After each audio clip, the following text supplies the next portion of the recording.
Educate ചെയ്യുന്നത് പോസ്റ്റേഴ്സിലൂടെയും ബോർഡ്സിലൂടെയും ഒക്കെ ആയിരുന്നു. പക്ഷേ അവർ വെച്ച ബോർഡ്സും പോസ്റ്റേഴ്സും ഒക്കെ ഇംഗ്ലീഷിൽ മാത്രമല്ലായിരുന്നു, ഗുജറാത്തിയിലും കൂടെ ആയിരുന്നു. അതായത് ഗുജറാത്തി അറിയാത്ത ഗുജറാത്തീസിന് വേണ്ടിയും ഇംഗ്ലീഷ് അറിയാത്ത ഗുജറാത്തീസിന് വേണ്ടിയും അവർ ഓൾമോസ്റ്റ് 20,000 പൗണ്ട്സ് ഇതിനു വേണ്ടി സ്പെൻഡ് ചെയ്തു. ഇപ്പൊ നമ്മൾ ശരിക്കും ബ്രിട്ടീഷേഴ്സിനിട്ട് താങ്ങുമല്ലേ?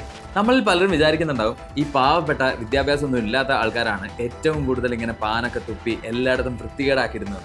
പക്ഷെ നിങ്ങൾ ശരിക്കും പുറത്തോട്ട് നോക്കിയാൽ നിങ്ങൾക്ക് മനസ്സിലാവും, ഈവൻ വളരെ റിച്ച് ആയിട്ടുള്ള ആൾക്കാർ പോലും സൊസൈറ്റിയിൽ സിവിക് സെൻസ് തീരെ ഇല്ലാത്ത രീതിയിലാണ് ബിഹേവ് ചെയ്യുന്നത്. നമ്മൾ സോഷ്യൽ മീഡിയ ഓപ്പൺ ചെയ്താൽ തന്നെ ഇതിന്റെ കുറേ എക്സാമ്പിൾസ് നമ്മൾ ഡെയിലി കാണുന്നുണ്ടാവും. റോങ് സൈഡ് ആയിട്ടും ലക്ഷൂറിയസ് കാർസ് ആയിട്ട് റെക്ലെസ് ആയിട്ടും ഇന്ത്യൻ സ്ട്രീറ്റ്സ് കൂടെ ഡ്രൈവ് ചെയ്യുന്ന കുറേ റിച്ച് ആയിട്ടുള്ള ആൾക്കാർ. ഇതും സിവിക് സെൻസ് ഇല്ലായ്മ തന്നെയല്ലേ? ഫോറിൻ കൺട്രീസിലൊക്കെ സാധാരണ ഡ്രൈവിംഗ് എന്നത് ഒരു കൂളായിട്ടുള്ള ഒരു കാര്യമാണ്.